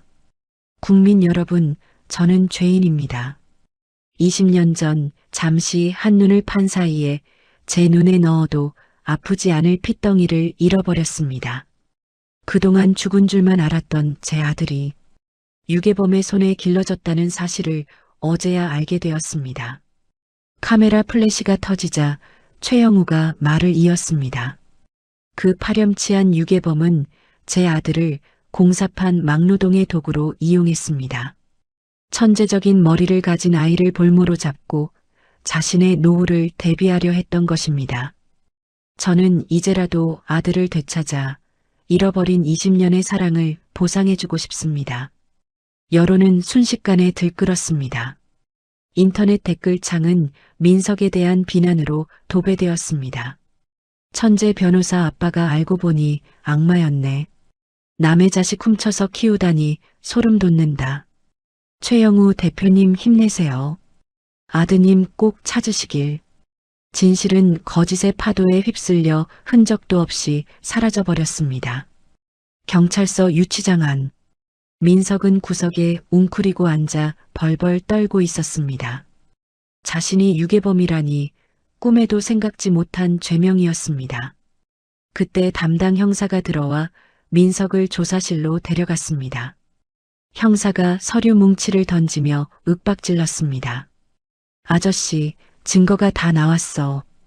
20년 전 그날 암자 근처 CCTV는 없지만 목격자가 있어. 당신이 아이 안고 도망가는 거 봤다는 사람이 한둘이 아니야. 그리고 친부모 찾으려는 노력도 안 하고 바로 호적에 올렸잖아. 이거 빼도 박도 못하는 유괴야. 민석이 억울해서 가슴을 쳤습니다. 아닙니다. 형사님, 그날 눈이 얼마나 왔는데요. 애가 얼어 죽게 생겨서 살린 겁니다. 신고하려고 했는데 애가 제 손가락을 잡아서. 형사가 비웃으며 말을 잘랐습니다. 그게 유괴야. 신고 안 하고 데려가면 그게 납치라고. 당신 때문에 친부모는 20년 동안 지옥에서 살았어. 알아? 민석은 말문이 막혔습니다. 법을 모르는 무식한 자신이 원망스러웠습니다. 그때 면회실 문이 열리고 도윤이 들어왔습니다. 하루 사이에 반쪽이 된 도윤의 얼굴을 보자 민석의 가슴이 찢어졌습니다. 도윤이 유리병 너머로 민석을 보며 울먹였습니다. 아빠, 밥은 먹었어? 괜찮아? 내가 변호사 선임계 냈어. 이제부터 내가 아빠 변호인이야. 묵비권 행사해. 아무 말도 하지 마. 민석이 고개를 푹 숙이고 입술을 깨물었습니다. 여기서 자신이 무죄를 주장하면 도윤은 유괴범을 변호하는 페르나가 되어 평생 손가락질 받을 것이 뻔했습니다. 최영욱 같은 거대 권력과 싸워 이길 승산도 없어 보였습니다. 민석은 결심했습니다. 자신이 쓰레기가 되어야 도윤이 살 수 있다고 생각했습니다. 민석이 차갑게 고개를 들며 말했습니다. 돌아가라. 변호사 필요 없다. 도윤이 당황하며 물었습니다. 그게 무슨 말이야? 아빠, 정신 차려. 지금 상황 심각해. 민석이 도윤의 눈을 피하며 모진 말을 내뱉었습니다. 내가 훔친 게 맞다. 그때 네가 입고 있던 옷이 비싸 보였어. 저거 키워서 나중에 한몫 챙겨야겠다 싶어서 데려왔다. 그러니까 너 이제 네 진짜 아빠한테 가라. 거기 돈 많다며. 도윤의 표정이 일그러졌습니다. 거짓말. 거짓말하지 마. 아빠가 나한테 어떻게 했는데. 나 때문에 책 다 팔고 밥 굶어가며 키운 거 내가 모를 줄 알아? 민석이 벽을 주먹으로 치며 소리 질렀습니다. 다 연기였다고. 이 멍청한 놈아. 너 이용해서 내 노후 좀 편하게 살아보려고 그런 거야. 이제 다 들통났으니까 꼴 보기 싫다. 꺼져. 다시는 오지 마. 민석이 뒤돌아 앉아 어깨를 들썩이며 오열했습니다. 도윤은 유리벽을 두드리며 울부짖었지만 민석은 끝내 뒤돌아보지 않았습니다. 교도관에게 끌려나가는 도윤의 비명소리가 복도에 메아리 쳤습니다. 경찰서를 나온 도윤은 넋이 나간 사람처럼 거리를 걸었습니다. 그때 검은 세단 한 대가 도윤의 앞에 멈춰 섰습니다. 법무법인 대명의 파트너 변호사가 차에서 내려 정중하게 봉투를 건넸습니다. 변호사가 은밀하게 말했습니다. 최 대표님이 보내셨습니다. 강민석 씨를 고소하시죠. 그리고 친부 확인 소송에 협조하시면 대명의 최연소 파트너 자리와 강남 아파트, 최고급 승용차를 드리겠답니다. 강민석 씨도 형량 줄이려면 합의가 필요할 텐데요. 도윤이 봉투를 받아들었습니다. 그 안에는 민석을 고소하는 고소장 초안과 화려한 계약서가 들어 있었습니다. 도윤의 눈빛이 차갑게 가라앉았습니다. 도윤이 그 자리에서 봉투를 반으로 찢어버렸습니다. 그리고 종이 조각을 변호사의 얼굴에 뿌렸습니다. 도윤이 서늘한 목소리로 말했습니다. 가서 전해. 내 의뢰인은 강민석 씨뿐이라고. 그리고 내 아버지를 건드린 데가 아주 혹독하게 치르게 해주겠다고. 도윤은 다시 옥탑방으로 돌아왔습니다. 난장판이 된 방 안은 주인을 잃고 쓸쓸해 보였습니다. 도윤은 옷장을 열고 바닥 깊숙한 곳을 뒤졌습니다. 민석이 술에 취해 이건 우리 가보야라고 말하며 숨겨두었던 낡은 상자가 나왔습니다. 상자를 열자 20년 전 도윤을 감싸고 있던 겉사계와 베네쩌고리가 나왔습니다. 겉사계 귀퉁이에는 프랑스 명품 브랜드의 로고가 희미하게 박혀 있었습니다. 도윤의 눈이 번뜩였습니다. 도윤이 혼잣말을 했습니다. 이거였어. 20년 전 강원도 산골에 이런 명품 겉사계를 쓸 수 있는 사람이 몇이나 됐을까? 도윤은 상자 밑바닥에서 낡은 대학 노트 한 권을 더 발견했습니다. 표지에는 삐뚤빼뚤한 글씨로 도윤이 육아 일기라고 적혀 있었습니다. 도윤이 떨리는 손으로 노트를 펼쳤습니다. 2006년 2월 5일 도윤이가 처음으로 뒤집기를 했다. 민법 시험 공부보다 더 기쁘다. 이 녀석이 내 법이다. 2006년 5월 10일 분유값이 없다. 책을 팔았다.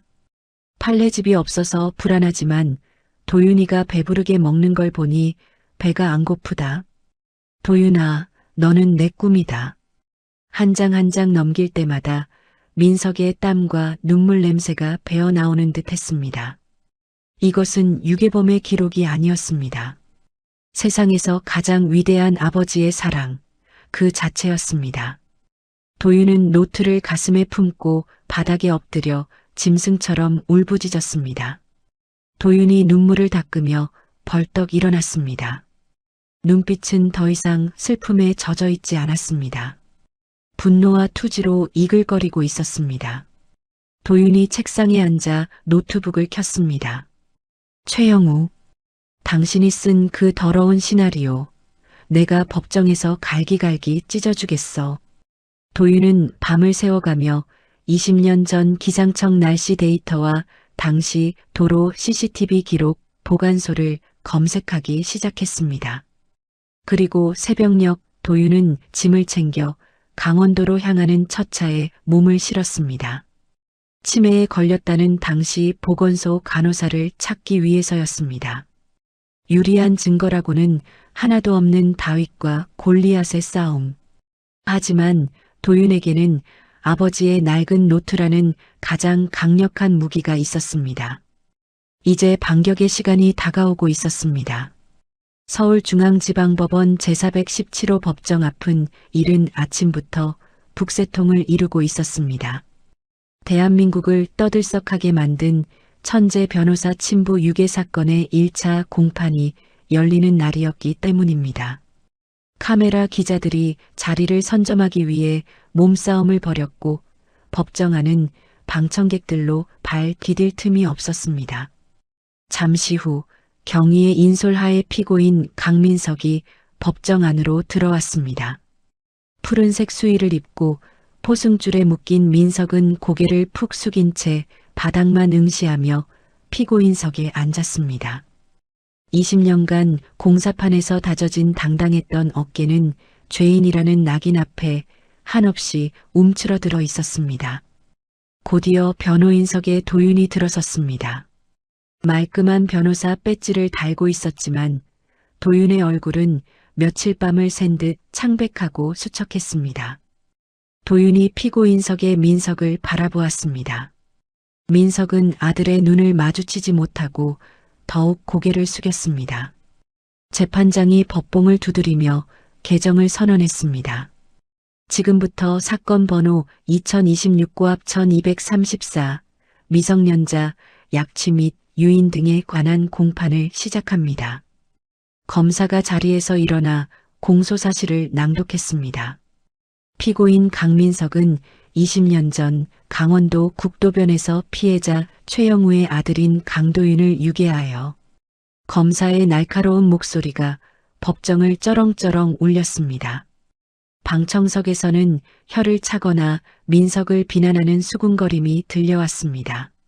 민석은 주먹을 꽉 쥐고 눈을 질끈 감았습니다.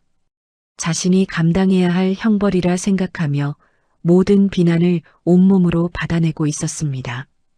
검사가 첫 번째 증인을 신청했습니다. 검찰 측 증인으로 피해자의 친부 법무법인 대명의 최영우 대표를 신청합니다.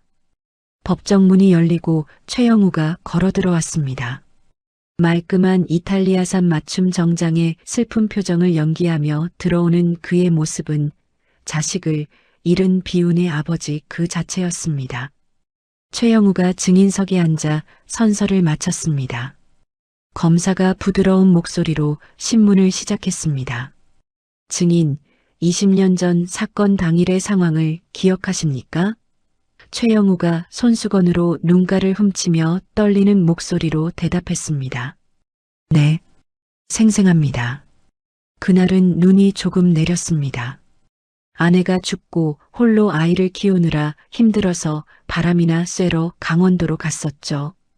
국도변 쉼터에 차를 세우고 유모차에 아이를 태워 산책 중이었는데 잠시, 정말 잠시 화장실을 다녀온 사이에 유모차가 사라졌습니다. 방청석에서 안타까운 탄식이 터져 나왔습니다.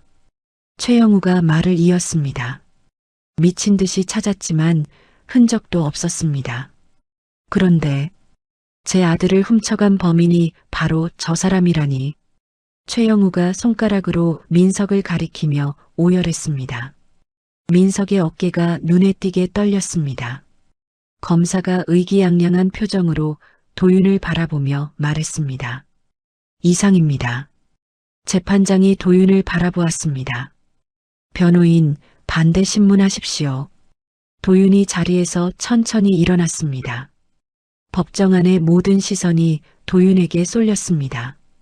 도윤이 증인석 앞으로 걸어나가 최영우와 정면으로 마주 섰습니다. 차가운 정적이 흘렀습니다.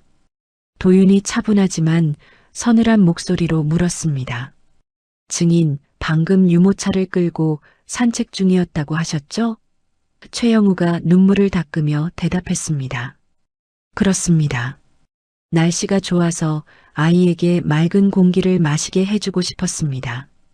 도윤이 스크린을 가리키며 말했습니다. 화면을 봐주십시오.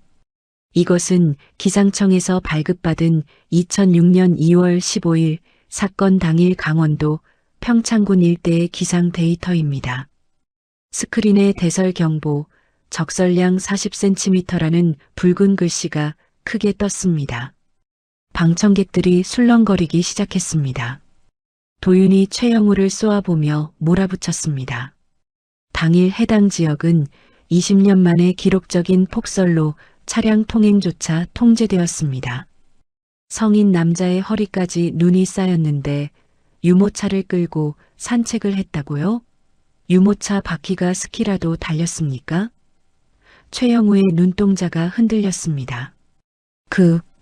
그게 국도변은 제설 작업이 되어 있어서. 도윤이 말을 끊으며 소리쳤습니다. 거짓말하지 마십시오.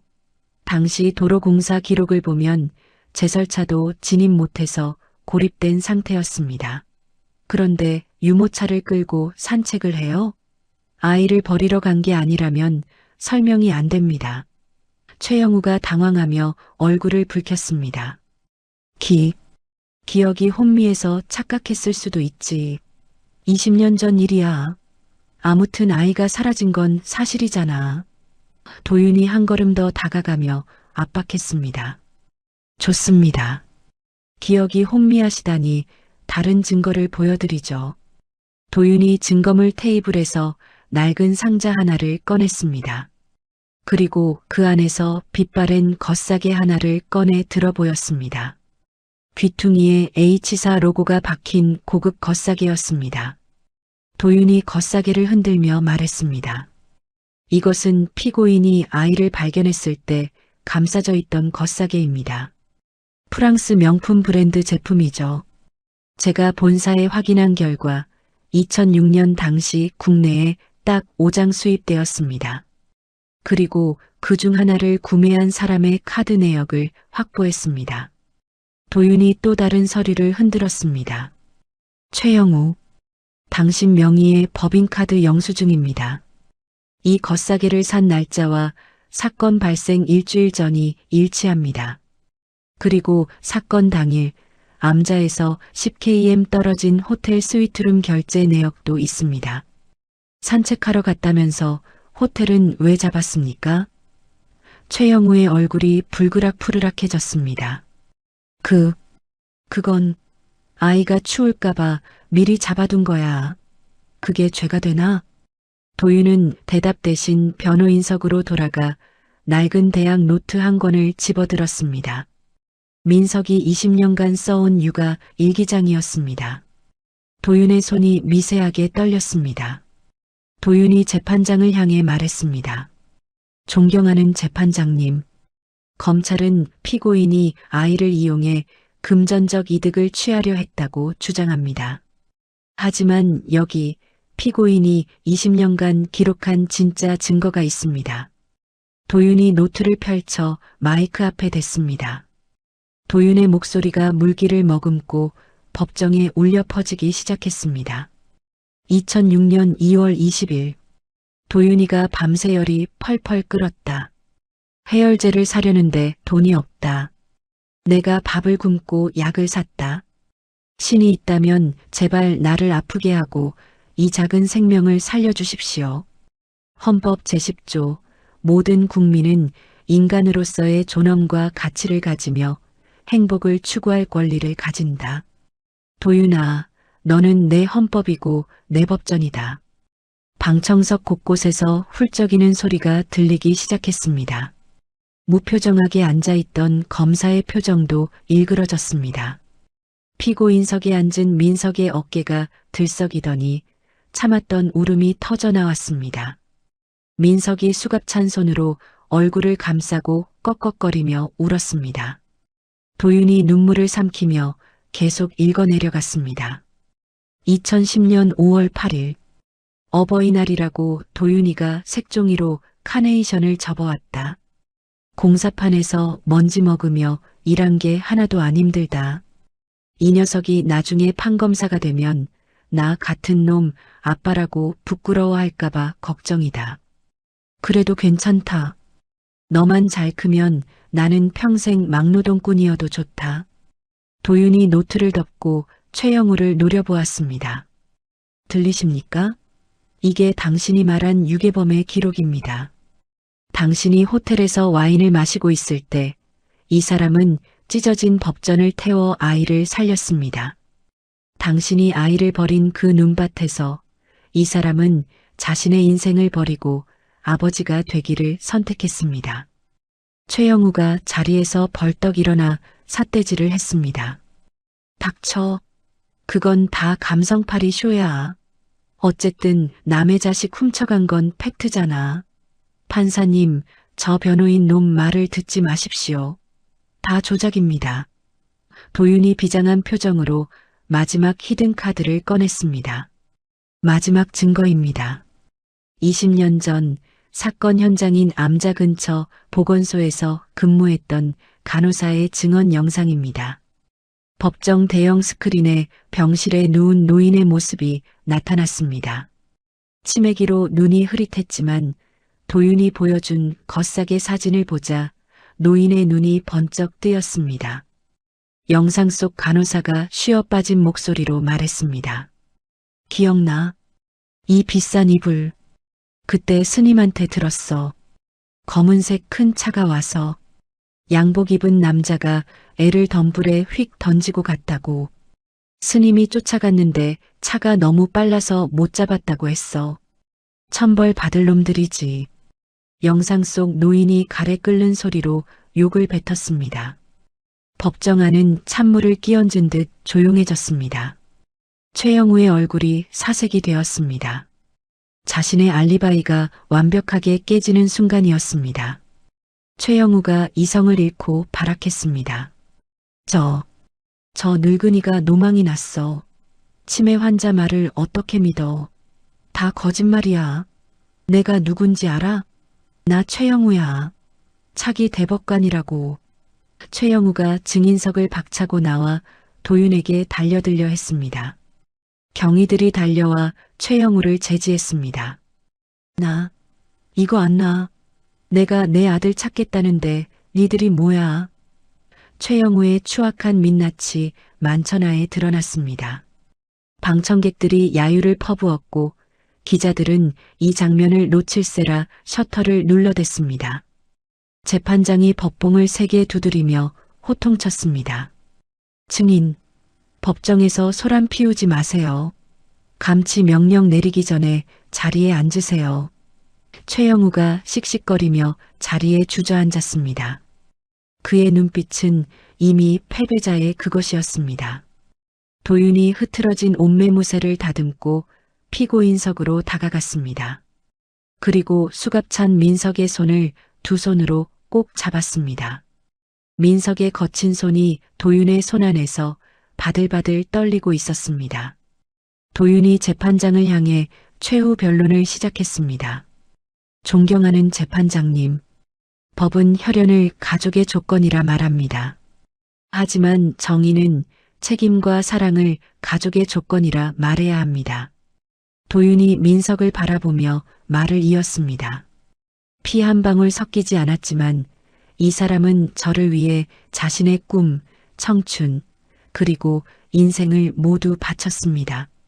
제가 아플 때 대신 아파했고 제가 배고플 때 자신의 살을 깎아먹였습니다. 세상 사람들이 유괴범이라 손가락질해도 저에게는 이분이 유일한 아버지이고 이분이 바로 제 정의입니다. 도윤의 목소리가 울먹임으로 떨렸습니다. 부디 법이 지켜야 할 진정한 가치가 무엇인지 판결로 보여주시길 간곡히 부탁드립니다. 이상입니다. 도윤이 말을 마치고 민석을 꽉 껴안았습니다. 민석은 도윤의 어깨에 얼굴을 묻고 아이처럼 엉엉 울었습니다. 미안하다. 도윤아, 아빠가 미안하다. 아냐, 아빠. 고마워. 나 살려줘서 고마워. 두 부자의 눈물이 법정 바닥을 적셨습니다. 검사는 고개를 숙인 채 구형문을 읽지 못하고 머뭇거렸습니다. 판사는 안경을 벗고 손수건으로 눈가를 닦았습니다. 방청석에서는 박수가 터져 나왔습니다. 누군가가 외쳤습니다. 강민석 씨, 무죄입니다. 힘내세요. 최영우는 멍하니 허공을 응시하고 있었습니다. 자신이 쌓아올린 거대한 모래성이 파도에 휩쓸려 무너져 내리는 것을 지켜보는 듯 했습니다.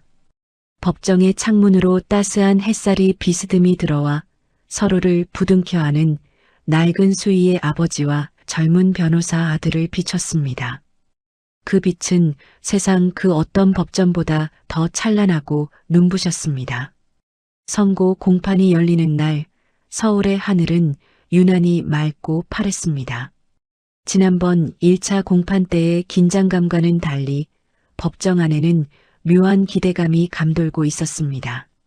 방청석은 민석을 응원하러 온 시민들과 옥탑방 동네 사람들, 그리고 진실을 확인하러 온 취재진으로 가득 찼습니다.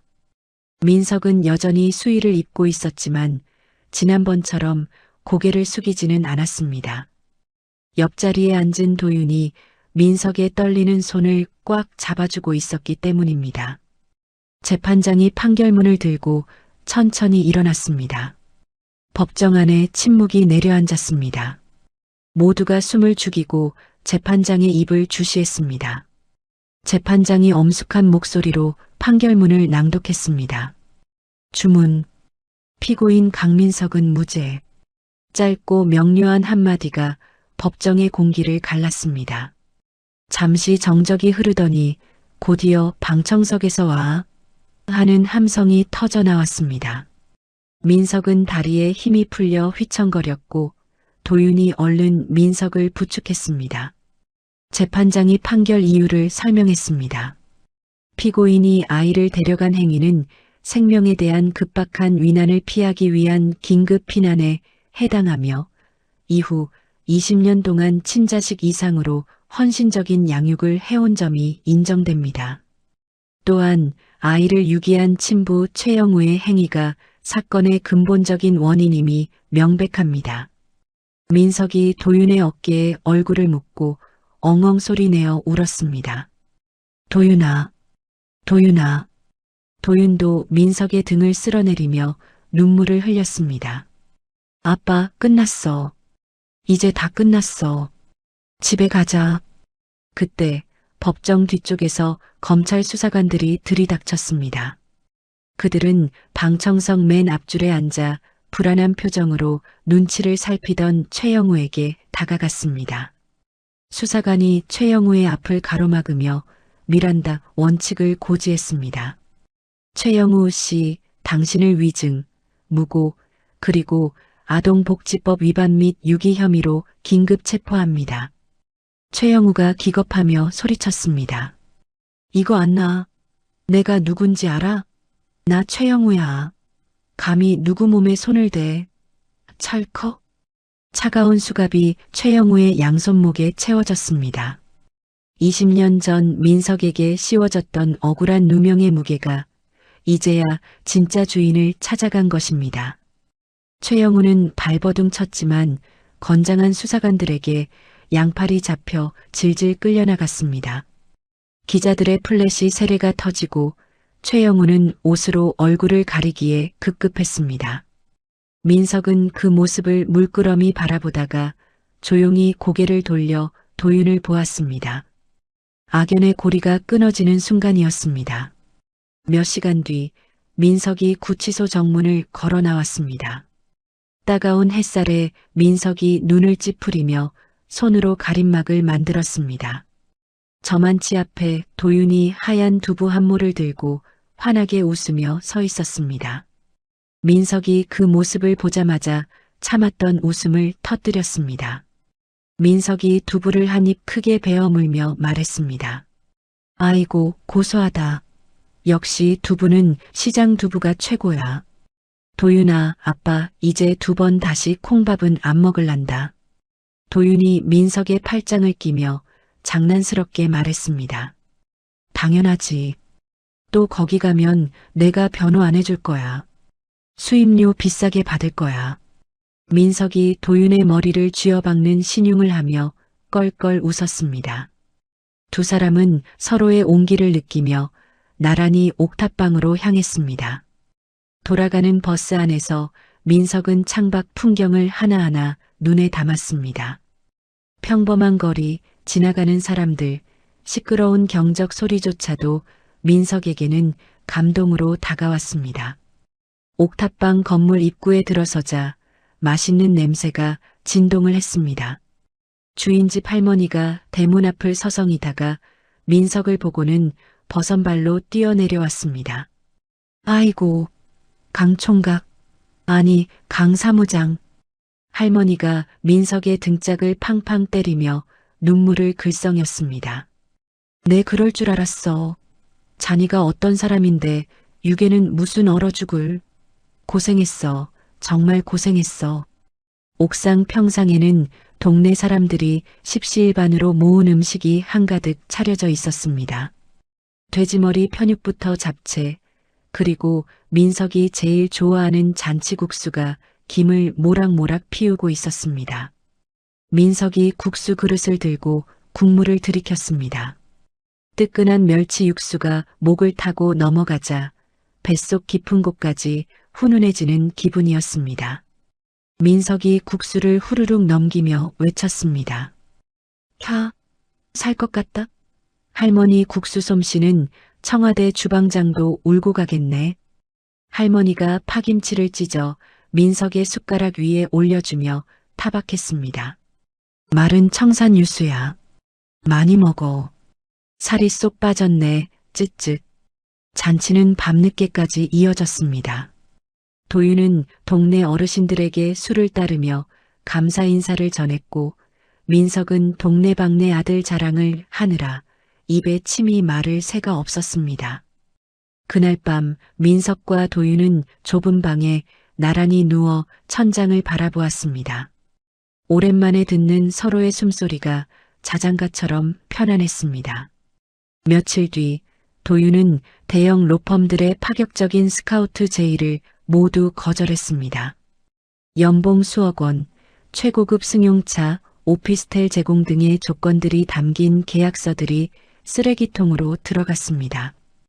대신 도윤은 옥탑방 건물 2층, 오랫동안 비어있던 낡은 상가에 임대차 계약을 맺었습니다. 도윤과 민석은 직접 페인트 칠을 하고 가구를 날랐습니다. 민석이 땀을 뻘뻘 흘리며 책상을 조립하면서도 싱글벙글 웃었습니다. 도윤아, 여기다가는 화분을 놓자. 그리고 저쪽 벽에는 내 변호사 자격증을 딱 걸고. 아주 폼 나겠는데? 도윤이 사다리 위에서 간판을 달며 대답했습니다. 아빠, 간판 조금만 오른쪽으로. 그래, 거기. 됐다. 상가 건물 외벽에 노란색 바탕에 따뜻한 간판이 걸렸습니다. 법률사무소 찰란. 변호사 강도윤. 민석이 20년 전 도윤의 손을 잡고 약속했던 그 이름이었습니다. 민석은 간판을 올려다보며 눈시울을 붉혔습니다. 자신의 인생은 잿빛이었을지 몰라도 아들의 인생만큼은 찬란하게 빛나기를 바랐던 그 소망이 이루어진 것입니다. 개업식 날 사무실은 화환 대신 동네 사람들이 가져온 화분들로 가득 찼습니다. 민석은 말끔한 양복을 차려입고 가슴에는 사무장 강민석이라는 명찰을 달았습니다. 비록 시장통 양복점에서 맞춘 저렴한 양복이었지만 민석의 태도는 대형 로펌의 이사보다 더 당당했습니다. 사무실 문이 열리고 허리가 굽은 할머니 한 분이 들어오셨습니다. 여기가 그 무료 상담도 해준다는 변호사 사무실인겨? 민석이 잽싸게 달려나가 할머니를 부축했습니다. 아이고, 어서 오십시오. 잘 오셨습니다. 여기가 바로 대한민국 최고의 변호사가 있는 찰란 법률사무소입니다. 민석이 할머니를 소파에 앉히고 능숙하게 믹스커피를 탔습니다. 종이컵을 건네며 민석의 자랑이 시작되었습니다. 할머니, 저기 앉아있는 잘생긴 청년 보이죠? 제가 제 아들입니다. 이번에 변호사 시험 수석한 거 뉴스 보셨죠? 아주 천재입니다. 천재.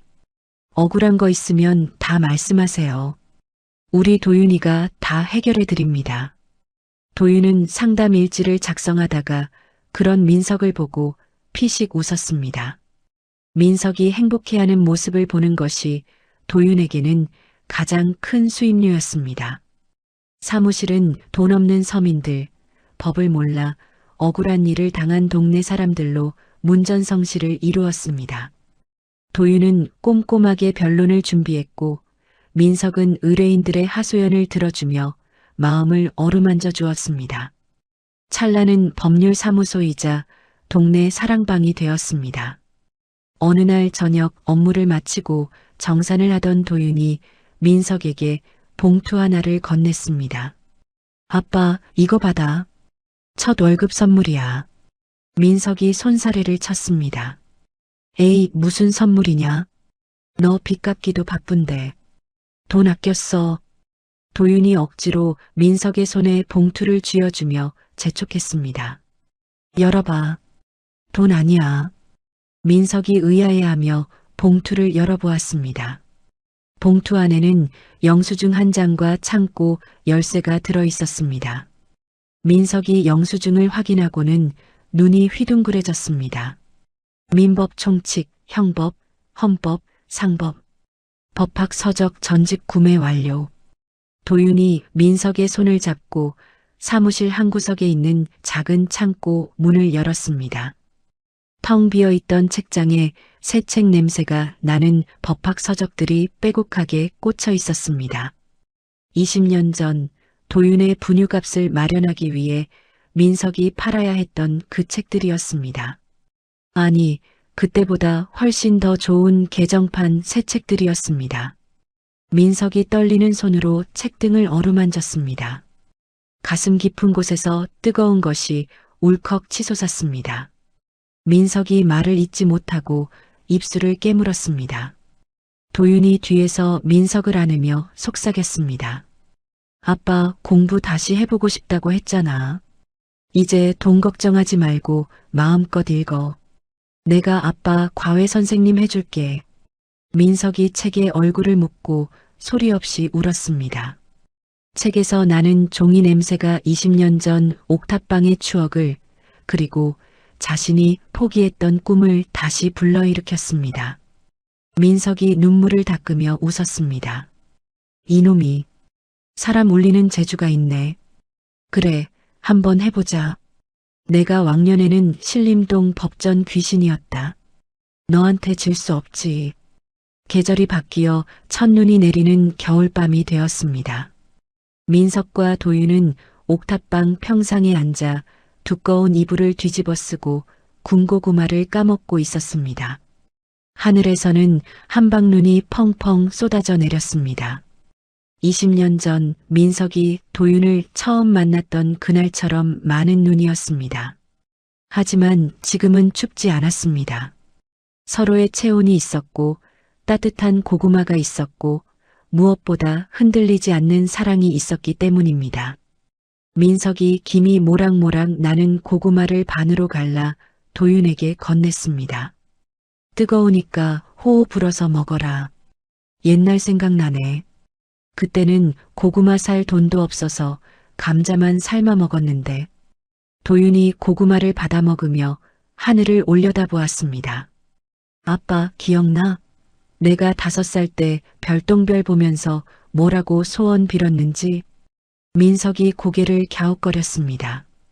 글쎄다. 엄마 만나게 해달라고 했나? 도윤이 고개를 저으며 민석의 어깨에 머리를 기댔습니다. 아니, 다음 생에도 아빠 아들로 태어나게 해달라고 빌었어. 근데 지금 생각해보니까 소원 바꿀래. 민석이 도윤을 쳐다보았습니다. 왜? 아빠 아들 싫냐?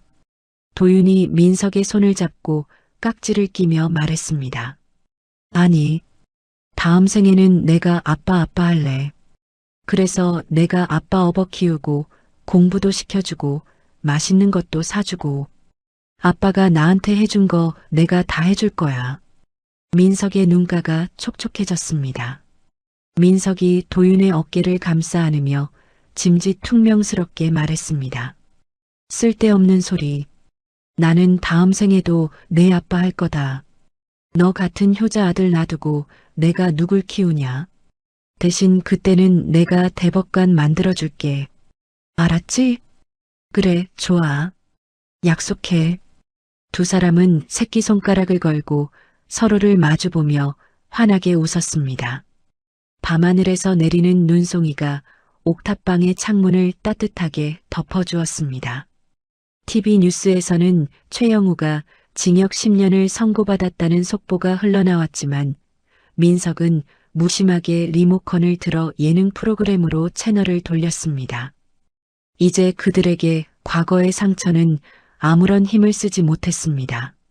차가운 도시의 가장 높은 곳, 작고 허름한 옥탑방이었지만 그곳에서 새어나오는 불빛만큼은 세상 그 어느 곳보다 찬란하게 빛나고 있었습니다. 법보다 강하고 피보다 진한 아버지와 아들의 사랑이 영원히 이어질 것이라는 약속처럼 말입니다. 법은 피로 맺어진 관계를 가족이라 정의하지만 오늘 민석 씨와 도윤 씨의 이야기는 우리에게 조금 다른 답을 들려주었습니다.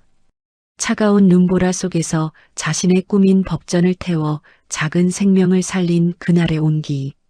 그 희생과 사랑이야말로 도윤 씨를 세상 그 누구보다 바르고 단단하게 키워낸 진짜 정의가 아니었을까요? 가진 것 하나 없는 낡은 옥탑방이었지만 서로를 위하는 마음만큼은 세상 그 어떤 재벌가보다 부유했던 두 사람의 모습이 긴 여운을 남깁니다. 진정한 가족이란 핏줄의 끌림보다 서로의 체온을 나누며 함께 견뎌온 시간의 깊이로 완성된다는 것을 다시금 깨닫게 됩니다. 오늘 여러분의 곁에는 누가 있나요? 따뜻한 말 한마디가 그리운 오늘 나의 소중한 사람에게 먼저 다가가 따뜻한 손을 내밀어 보는 건 어떨까요? 그 온기가 또 다른 기적을 만들지도 모르니까요. 이야기를 끝까지 들어주셔서 감사합니다. 누군가의 이야기 속에서 당신의 마음이 쉬어갈 수 있길 바랍니다.